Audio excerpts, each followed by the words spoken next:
Be ye doers of the word, Murdo MacDonald-Bayne. Your wealth lies in the creative power within and not in the things created. This is the secret of your power in a world torn with strife and confusion. In the understanding of this great truth and the acting on this truth is the beginning and ending of all things. For the creative principle is the embodiment of all laws of creation with a knowing how. Therefore ask and ye shall receive is the natural outcome of the creative principle in operation. For it cannot be otherwise, as we will see as we proceed with this letter. The main theme of this letter is to be doers of the word and not listeners. When we begin to look into the activity that takes place in the event of our acting on the word, we note that there is that eternal link we have with the creative principle which Jesus called the Father. Then comes the Son, the Christ, who is conscious of the Father and also conscious of the thing asked for. Although the two are one is active while the other is passive until the asking causes the action to take place. Then the greater of the two becomes the actor in every case.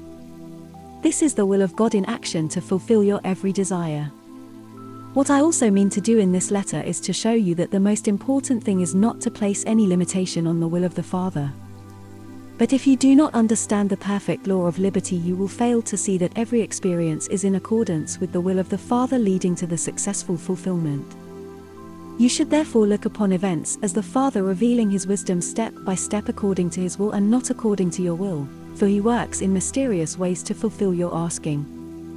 Therefore you must not come to any conclusion nor pin your faith upon the action of any other individual or situation, but have complete dependence upon the Father Himself, for He alone does the work.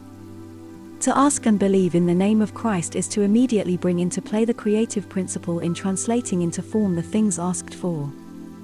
Therefore the thing asked for should cease to be the paramount longing in the human heart, but to know that which produces all things. Hitherto have ye asked nothing in my name. Ask and ye shall receive, that your joy may be full. It is not the things asked for that gives joy, but the knowing of the Father, who when ye ask aright it shall be done unto you. It is your ignorance of this great truth that deprives you of the privileges bestowed upon you by a loving Creator. Nearly everyone is restricted by their limited understanding arising from their reaction to any environment and conditions in life. Most of us are trying to run our own lives with the result that we fail miserably. We feel that we are crippled. Most people are like an engine with only one cylinder firing instead of 6. Remember the saying of the Master, "Of mine own self can do nothing. It is the Father who ever remaineth within me doeth the work." Also in Proverbs 16 we read, "A man may think what he will say, but at that moment the word comes from the Eternal." Trust your affairs to the Eternal and your plans will prosper.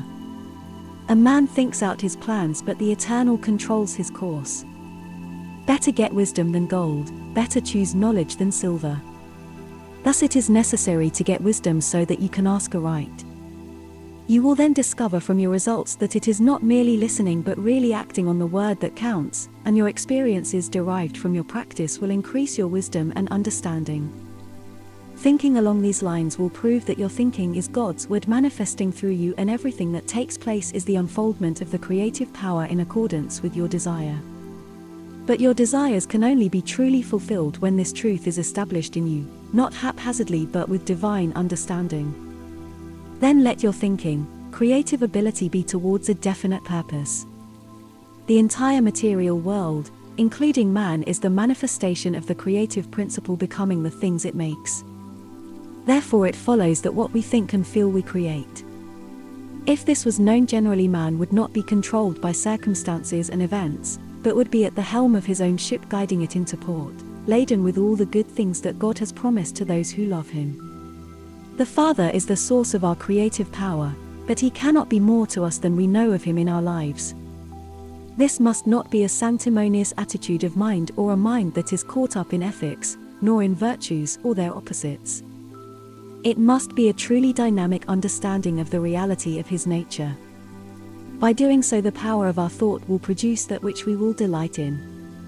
I have tried to make the simple truth clear to you, of asking and believing, knowing that the Father does the work, and produces for us what we think. At first it may seem difficult to comprehend. But when we employ the method successfully of asking and believing, knowing that the Father doeth the work, we will realize that all creation is working towards the fulfillment of our desires. Therefore be ye doers of the word. If you examine your mind, you will see if you are creating the things you desire or creating the things you do not desire. Remember that your individual experience is the will of God. To know that we can think with God and will with God is the scepter of power. If you love the created more than the Creator, then no matter what you possess, your mind will be negative. But if you love the Creator more than the created, no matter what conditions you are in, your positive attitude will soon lift you out of these depressing circumstances into the sunlight. To enter into the kingdom, there must be no narrow conformity. It is the sense of unity that matters most. Then you can give without holding back. You cannot be happy until you make others happy. You must be falling in love all the time with everything that lives, everything that moves or does not move, for everything dwells in the kingdom, and love is the power behind all creation. Once you have realized this, you will realize it again and again.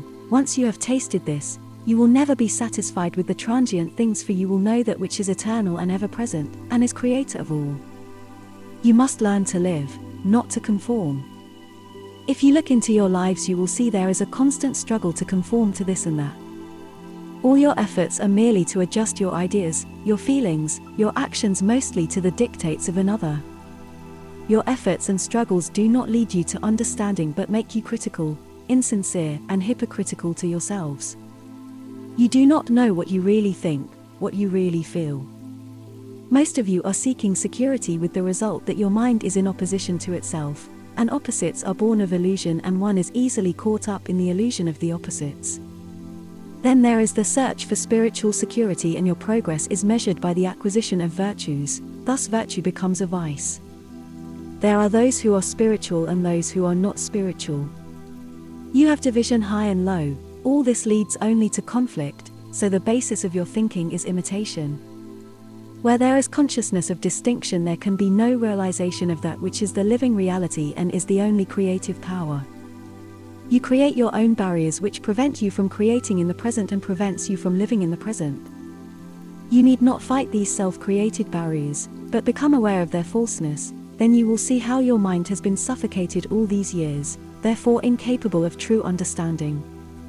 The simple truth can only come through the ecstasy of love, and when you have found it, there is no doubt, no more loneliness, no more darkness.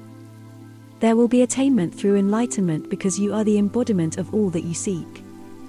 The will of birth and death has ceased to be in your eternal home, for you and the Creator are one. Know ye not I am in the Father, and the Father is in me? It is the Father who ever remaineth within me is performing his own deeds. Benediction. O Divine Father, thou art forever behind my desire, thy presence behind my thoughts. Thou hast rent the veil that separates us, and now I can speak to thee, and thou dost speak to me. Thou hast taught me to be confident in thy presence, and I have lost my fears and found thy all-conquering power of wisdom. My peace and my love remain with you. Yours sincerely, 𝗦 MacDonald-Bayne.